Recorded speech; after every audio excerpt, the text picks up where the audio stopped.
신의 한수의 박창훈입니다. 황교안 대표가 최근 막말 논란이 계속되자 이를 진화하고 나섰는데요. 하지만 자유한국당 내부는 물론 우파 시민들에게도 호응을 받지 못하고 있는 그런 상황입니다. 이와 관련해서 양영태 박사님을 모셔봤습니다. 네, 안녕하세요. 안녕하십니까. 네, 박사님. 네. 황교안 대표가 굳이 이렇게까지 막말을 하지 마라, 뭐 이렇게 얘기할 필요가 있었을까요, 과연? 저는 오늘 아침에 조간을 보고요. 이 황 대표를 제가 아끼는 사람이지만 네. 황 대표에게 충고를 좀 해줘야 되겠다. 네. 그런 뜻으로 오늘 좀 말을 좀 하고 싶어서 나왔어요. 네. 그 이유는 뭐냐면 지금 막말 논란이 많지 않습니까? 네네. 정용기 정책의장, 네. 그 다음에 차명진 전 의원의 말, 대표적으로 이 두 가지의 논란이 굉장히 좀 심했었는데, 네. 이 좌파들이 지금 원하는 것은 주류 세력 교체입니다. 그리고 기존 질서를 갖다가 전복을 해가지고 수단과 방법을 가리지 않고 하고, 또 그러기 위해서는 다음 총선 전략을 이미 가동하고 있어요. 보이지 않게 가동하고 있다고 충분한 심증을 할 수 있습니다. 네. 보십시오. 서훈, 양정철 만났죠. 네. 누구 만났죠? 누구 박원순, 누구 이재명, 다 지자체장 오거돈 만나고 전부 다 이러고 있지 않습니까? 네. 이게 다 이 내년 총선, 그리고 또 이해찬 민주당 대표가 뭐라고 그랬습니까? 20년 했다가 그다음에 50년 했다가 100년 집권하겠다고. 네. 이런 얘기는 막말 중에 최고의 막말이에요. 그렇죠. 국민의 민의를 갖다가 자기가 미리 잡아가지고 20년 집권하겠다느니 50년 집권하겠다니 100년 집권하겠다, 이런 얘기를 해본 정치인들이 과거에 한 명도 없었어요. 네. 근데 이런 것이 지금 도는 거는 예사롭지 않은 얘기입니다. 그렇기 때문에 지금 황교안 대표께서는 여태까지 상당히 잘 해오셨는데, 오늘 그걸 보니까 막말 논란이 재발할 때는 응분의 조치를 하겠다든가, 또 당대표가 자기가 관리를 못해서 책임을 통감한다든가, 소위 말해서 적절히 지위라든가 관리가 좀 잘못됐다는 자책을 하는 그런 말씀하셨는데, 네. 그분 잘못한 거 하나도 없어요. 지금 황교안 대표는 지금까지 현재까지 잘하고 있어요. 네. 관리를 못한 것도 없고 관리를 잘 했기 때문에 지지율이 10대에 갇혀 있었던 걸 20대, 30대까지 쭉 올렸지 않습니까? 네네. 지지율 몇 번 내려간다고 휘청거린다고 이걸 갖다가 거기에 예민해져가지고 거기에 갇혀버리면 바로 좌파들이 원하는 프레임에 갇힙니다. 좌파들이 원하는 그 프레임에 갇혀놓으면은 내년 총선 전략은 자중질환으로 끝나서 결국 상당히 위험수위에 달할 수 있기 때문에 지금 빨리 틀어 잡아야 됩니다. 왜? 막말을 한번 해볼까요? 누가 많이 했나? 지금 막말을 하는 대표적인 정치인으로서 현역 정치인인 정책의장 정용기, 네. 그 다음에 전 차명진 의원. 네. 차명진 의원은 옛날 방송에 저하고 이 패널을 몇 번 했지만 저는 개인적으로는 알지는 못합니다만, 네네. 패널을 여러 번 했기 때문에 그냥 이렇게 눈인사하고 잘 이렇게 아는 사이인데, 네. 이분은 굉장히 정도로서 가는 사람이고 하고 싶은 말, 우파의 가치를 갖다가 항상 중심에 놓고 하는 이 정치학도입니다. 아주 네. 건전한 분이에요. 근데 이 두 분이 딱 이렇게 지금 걸려 있어요. 그래서 내가 그 두 분 말을 갖다가 한번 중심으로 해가지고 네네. 이 얘기를 하겠습니다. 네. 정말 큰 막말을 한 게 최근래 누구라고 생각하십니까? 저는 오히려 이해찬 대표가 막말한 게 훨씬 더 크다고 네, 보는데. 이해찬 대표 크죠. 네. 그러나 더 큰 막말은 문재인 대통령입니다. 문재인 대통령이 5.18 기념사에서 독재자의 후예가 아니라면은 5.18을 다르게 볼 수 없다. 네. 5.18 해석에 대해서는 5.18의 그런 비극에 대해서는 누구나가 참 공감하고 하지만은 공통적으로, 네. 그러나 5.18이 왜 일어났고 어떻게 됐고 진행했다든가 이런 여러 가지는 여러 가지 해석이 있습니다. 네네. 그거는 연구자에 따라서 굉장한 해석이 있지만 일방적으로 문재인 대통령이 생각하는 5.18의 예를 들면 독재자 후예가 아니라면 5.18을 다르게 볼 수 없다. 네. 그럼 독재자 후예면 5.18을 자기와 다르게 본다. 이런 얘기 아니에요. 그렇죠. 이건 민주주의 사회에서 있을 수 없어요. 이 다양성, 그렇죠. 역사 해석의 다양성 이런 부분, 이것도 막말이죠. 네. 그러면 이걸 가지고 끝까지 도전하고 응전하면서 정치에 정쟁을 하고 이겨나가고 그 가치를 갖다가 부여하고 그럴 수도 있는 부분이고 막말을 자유한국당한테 했다고 막말 정당이라고 이렇게까지 막 프레임에 갇히게 되니까 네. 갇힐 필요 없다는 얘기예요. 두 번째, 이해찬 아까 얘기했죠. 이해찬 대표는 아까 20년, 40년, 50년, 뭐 100년 집권하겠다는 그것도 막말, 국민의 민의, 국민이 선거에 의해서 되는 것이 자기가 20년 뒤, 50년 뒤를 갖다가 어떻게 그렇게 얘기할 수 있습니까? 그러니까요. 이것도 막말, 역대급 막말이지만 더 큰 막말은 뭔지 아십니까? 어떤 건데요? 여기 도둑놈에게 국회를 맡길 수 없다. 그게 네. 뭐냐? 자유한국당을 얘기한 건 소속 의원들하고 그렇죠. 보좌관들하고 당직자들 전부 정말 그 날치기 비슷하게 패스트트랙 한 그것을 가지고 하겠다는 걸 막으려고 한 거 아닙니까? 그게? 네네. 예? 이럴 때 이 도둑놈에게 국회를 맡길 수 없다. 아니 세상에 이런 막말이 어디 있습니까? 그러니까요. 이건 국회의원들이 전부 사표를 내고 투쟁을 해야 될 건이에요, 사실은. 황교안 대표는 절대 이 자기의 당, 자유한국당이 막말에 있어서는 절대 과도하지 않았다 하는 이 점을 갖다가 아시고 오늘 말씀한 거는 내용을 다시 수정을 해야 됩니다. 왜 수정해야 되느냐? 이 막말은 물론 논란이 재발견은 할 수는 있어요. 네네. 그렇더라도 응분의 조치를 하겠다든가 당대표 관리 못해 책임을 통감한다든가 내 지휘력이 좀 낮았다든가 이런 얘기할 거 지휘력 아주 훌륭했습니다. 지금까지. 네. 그 다음에 세 번째 내가 얘기하죠. 문재인 대통령이 말이죠. 정용기 의장이 비교를 조금 단순 비교를 했는데 사실은 그 내용을 우리가 봐야 돼요. 네. 문보다 김이 낫다 이런 얘기 아닙니까? 네, 그렇습니다. 정용기 의장. 이건 뭐냐면 어떤 면에서 신상필벌하는 면에서 신상필벌이 뭐냐? 내가 뜻하는 대통령이 뜻하는 또는 김정은이가 뜻하는 그 목표치가 잘하면은 상을 주고 포상하고 못하면 거기에 따른 벌을 내린다. 이런 건 신상필벌의 법칙. 그렇죠. 이거는 소위 이건 뭐냐면 리더십의 요소의 하나에 불과한 겁니다. 네네. 이 리더십 요소의 한계를 정용기 실장이 그걸 예를 들어서 한 거고 네. 다시 말하자면 거기다 전제를 했잖아요. 북한은 김정은이는 야만성, 그다음에 비인간성, 불법성 이런 게 있다 이거예요. 이런 거를 제외하고 그렇죠. 리더십 면에서 이런 부분 신상필벌이 문재인 대통령보다 훨씬 강하다. 이건 독재란 걸 미리 전제를 했잖아요. 그렇죠. 이게 왜 나왔는지를 잘 알아야 돼요. 이게 지금 외교 지금 참사 아닙니까? 그렇죠. 미국 동맹관계 거의 다 그냥 이거 뭐 와해되다시피 돼가는 그런 네. 과정으로 지금 들어가면 우리는 죽습니다. 우리는 미국이 동맹관계가 깨어지면 대한민국이 존립할 수 없습니다. 그 다음에 일본 보십시오. 일본이 우리 적국입니까? 우리의 동맹국이죠. 군사동맹국 네. 아닙니까? 그리고 일본이 설린 외교를 하고 우리가 벌써 이 국교를 다 열은 지가 오래됐지 않습니까? 네. 그리고 이미 대일 청구권이라든가 여러 가지 우리 대한민국이 서로 어렵고 할 때 서로 도우면서 좋은 관계로 이렇게 나가는 걸 갑자기 지금 이 틀어버린 좌파 정부가 틀어버리고 있지 않습니까? 그렇죠. 네, 바로 이런 거. 그 다음에 중국과 그렇다 해서 좋았습니까? 국회의원들이 국회의원단들이 가서 하고 여기서 이해찬 씨도 가서 시진핑이 앉아있으면 그 옆에 이렇게 옆 사이드에 앉아있는 사진 보셨죠? 네네, 봤습니다. 그렇게까지 하면서 다 그래도 대통령께서 또 직접 갔단 말이지. 문 대통령이 중국에 방문했는데도 한 번 시진핑 만나고 엄청난 대우를 받았습니까? 못 받았습니까? 전혀 대우를 못 받았잖아요. 그리고 혼밥했잖아, 혼밥. 그러니까요. 예?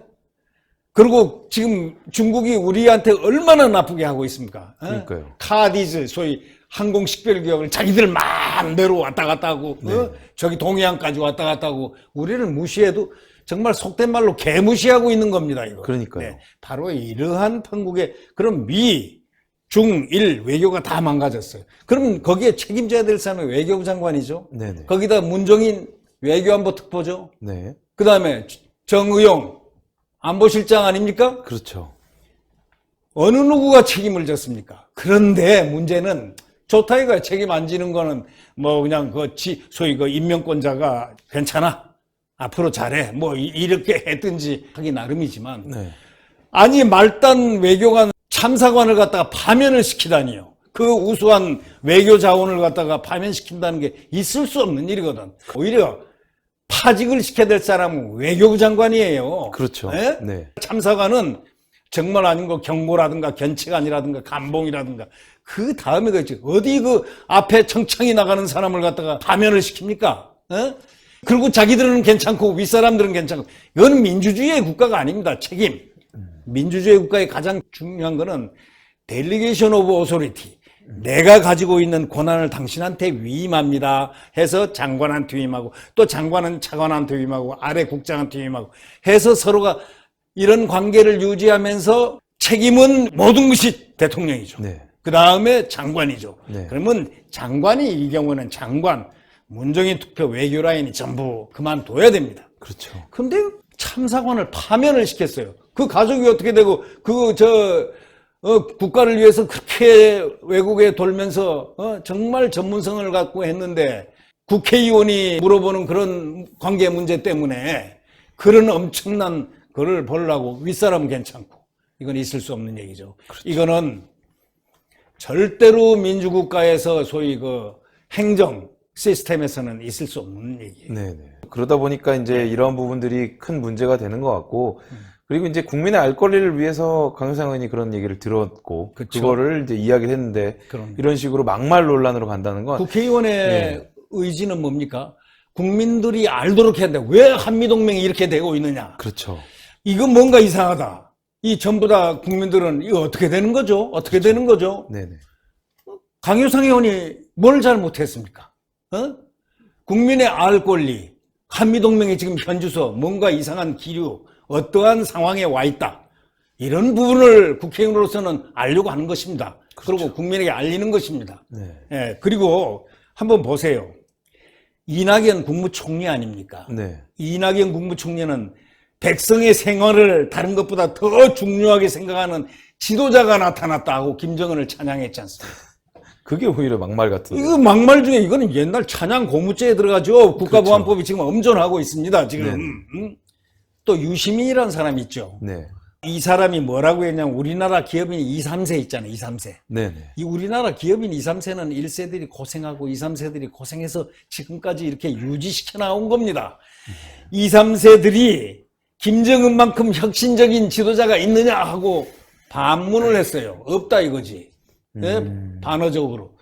이런 사람들이 이 좌파적 사고, 이런 막말을 갖다가 했는데 왜 황교안 대표가 막말 논란 재발 때는 응분에 조치하겠다, 관리를 못했다, 책임을 통감한다 할 필요 없는 얘기를 왜 합니까? 이거. 그렇습니다. 그래서 저는 황 대표에게, 황 대표 지금까지 잘했습니다. 정말 4.3 선거에서도 그 어려운 것을 뚫고 500몇 표 차로 석패를 하고 네네. 사실은 선거에서 이긴 겁니다. 그렇죠. 아니 여러 가지 잘하고 좋은 리더십으로 잘했는데 이런 것은 오히려 좌파의 프레임에 말려 들어가는 거다. 정치 프레임에 말려들면은 지금 말려들면 앞으로 뭐가 되는 줄 아십니까? 다음 총선 보장 못합니다. 네네. 지금 바로 이런 점에서 자유한국당은 아주 유념을 해야 됩니다. 그리고 지금 앞서 얘기했지만 좌파들은 맹목적으로 김정은을 칭송하잖아요. 네.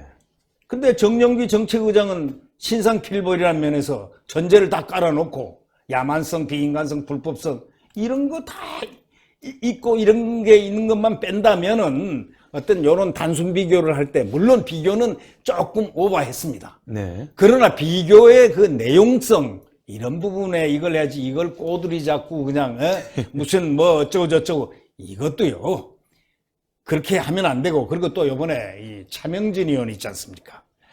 내 차명진 의원에 대해서 상당히 델리케이트한 그 세월호 유가족 문제 네. 이걸 갖다가 막말을 해서 당원권 정지 3개월을 당했잖아요. 근데 이 세월호 괴담 생산자가 차명진 의원 말은 그렇습니다. 박근혜를 자꾸 부관 참시하고 그런 모습에 분노해가지고 그렇다면은 내가 한마디 해야 되겠다 하는 그런 의미에서 정말 그 사람은 정치인입니다. 우파 정치인이에요.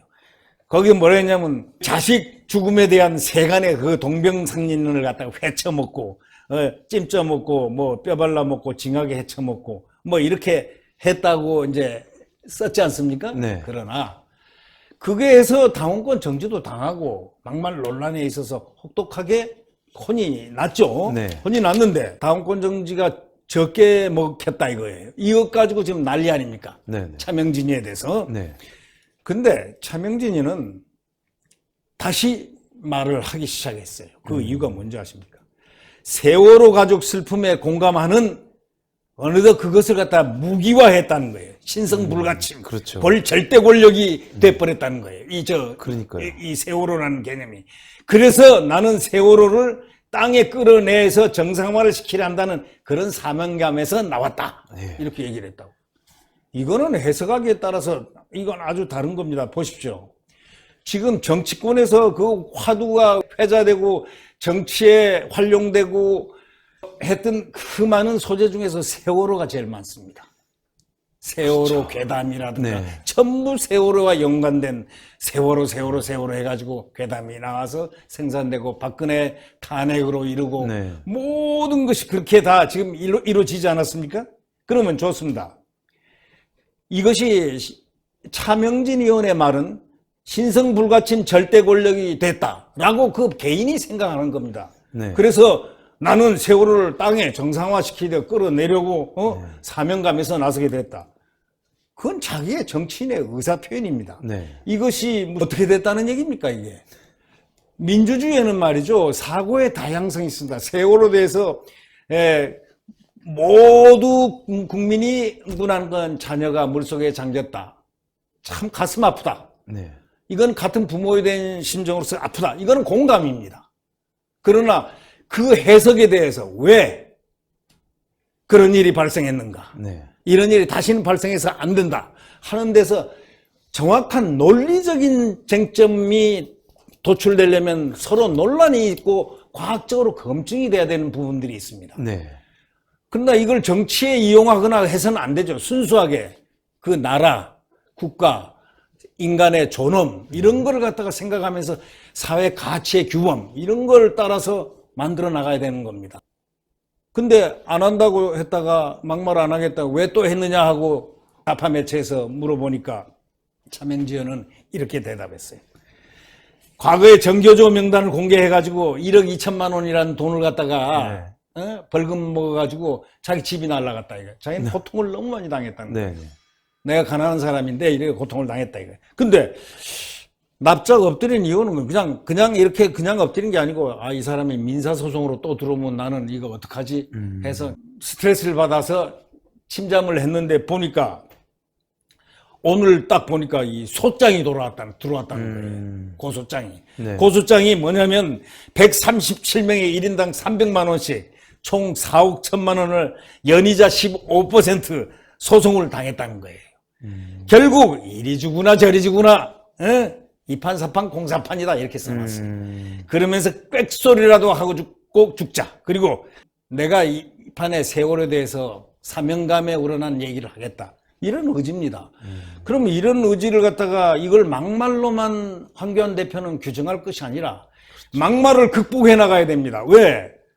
그러면 좌파들이 한 막말을 우파의 대표는 그걸 해결해 나가는, 극복해 나가고 도전해 나가고 공격해 나가는 그런 자아가 있어야 되지 않습니까? 그렇죠. 그런 내성, 내구성, 힘, 도전, 응전 이런 것이 안 되면은 우파는 차기 총선에서 승리하지 못합니다. 그렇죠. 그러니까 지금부터라도 황교안 대표께서는 절대적으로 이런 소위 막말 논란에 대해서 프레임에 절대 좌파의 프레임에 넘어가서는 안 된다. 오히려 도전적으로 응전할 수 있는 그러한 자세를 갖춰야 된다. 이런 면에서 제가 오늘 말씀드리는 겁니다. 네. 오늘 좋은 말씀 감사합니다. 네. 네. 막말. 저는 막말이라고 생각은 안 하는데요. 뭐 표현의 자유도 있고 그들이 항상 주장하는 게 표현의 자유, 뭐 언론의 자유 아닙니까? 황교안 대표께서는 다른 건 제가 모르겠습니다. 진짜 막말에는 사과를 하셔야겠죠. 하지만 정치인들의 올바른 의사표현과 그리고 저들의 프레임 싸움에는 제발 사과 안 하셨으면 좋겠습니다. 자유한국당이 아니라 자유사과당이 될 것 같다는 그런 말씀드리면서 오늘 방송 마무리하겠고요. 동그랗게 올라가는 구독 버튼 눌러주시고요. 추천 버튼도 많이 눌러주시고 댓글로 많은 의견 부탁드리겠습니다. 네, 시청자 여러분 시청해주셔서 감사합니다. 감사합니다. 수고하셨습니다. 네.